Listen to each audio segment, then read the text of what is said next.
മോഷണം ആഘോഷിക്കാൻ ബാറിൽ കയറിയ മലയാളി കോയമ്പത്തൂരിൽ പിടിയിൽ. കോഴിക്കോട് വെള്ളയിൽ സ്വദേശി സയ്യിദ് അഹമ്മദ് മുബീൻ ആണ് അറസ്റ്റിലായത്. കോയമ്പത്തൂർ റെയിൽവേ സ്റ്റേഷനിൽ ചെന്നൈ സ്വദേശിയുടെ 3 ലക്ഷം രൂപയുടെ ലാപ്ടോപ്പും പണവും അടങ്ങുന്ന ബാഗ് മോഷ്ടിച്ച ശേഷമാണ് ബാറിൽ കയറിയത്. മുഹമ്മദ് റഹീസ് ആ വാർത്തയുടെ വിവരങ്ങൾ ചേരുന്നു. ബാറിൽ കയറി അഴിക്കുള്ളിലേക്ക് പോയ ആദ്യ മലയാളി ഇയാളാകുമോ റഹീസ്?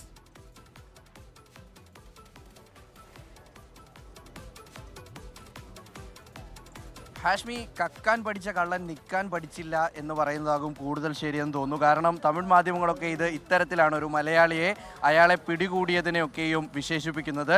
ഈ മോഷണം നടന്നത് എന്നൊരു പഴഞ്ചൊല്ലുകൂടി ഉണ്ട് റഹീസ്. എല്ലാം ഇയാളുടെ പേര് ആപ്ലിക്കബിളാ.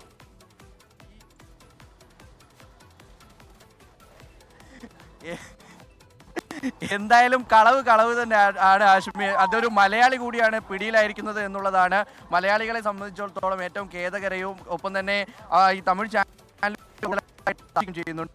ഈ കോയമ്പത്തൂർ റെയിൽവേ സ്റ്റേഷനിൽ നിന്നുമാണ് ഒരാളുടെ ബാഗ് മോഷ്ടിച്ചത്. അതൊരു ലാപ്ടോപ്പ് ബാഗാണ്. ആ ലാപ്ടോപ്പ് ബാഗിൽ നിന്നും 3 ലക്ഷം രൂപയുടെ ലാപ്ടോപ്പ് ഒപ്പം തന്നെ പണവും ഒക്കെ ഇയാൾ മോഷ്ടിച്ചിട്ടുണ്ട്. ഇയർപോഡ് മോഷ്ടിച്ചിട്ടുണ്ട്. അത് വലിയ വിലയുള്ള ഇയർപോഡാണ്. കുറേ രേഖകളൊക്കെയും മോഷ്ടിച്ചു. അതിനുശേഷം ഇയാൾ പുറത്തേക്ക് ഇറങ്ങി നേരെ തൊട്ടടുത്തുള്ളൊരു ടാസ്മാക്ക് ഷോപ്പിലാണ് കയറിയത്. അവിടെ നിന്ന് മദ്യപിക്കുന്ന സമയത്താണ് RPF എത്തി ഇയാളെ പിടികൂടുന്നത്. അതിൻ്റെ കൃത്യമായിട്ടുള്ള CCTV ദൃശ്യങ്ങൾ RPFന് ലഭിക്കുകയുണ്ടായി. ഇയാളെ ചോദ്യം ചെയ്തപ്പോൾ ഇയാൾ തന്നെ സമ്മതിച്ചു, ഇത്രയും അധികം രൂപ ഈ ചെറിയ ബാഗിൽ നിന്ന് തനിക്ക് ലഭിക്കുമെന്ന് കരുതിയില്ല.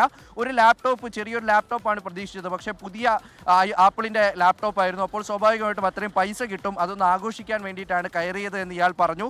ഇയാൾ സുഹൃത്തുക്കളെ വിളിച്ചത് പറയുന്നതിൻ്റെ ഓഡിയോ റെക്കോർഡുകളും ഒക്കെ പോലീസിന് ലഭിച്ചിട്ടുണ്ട്.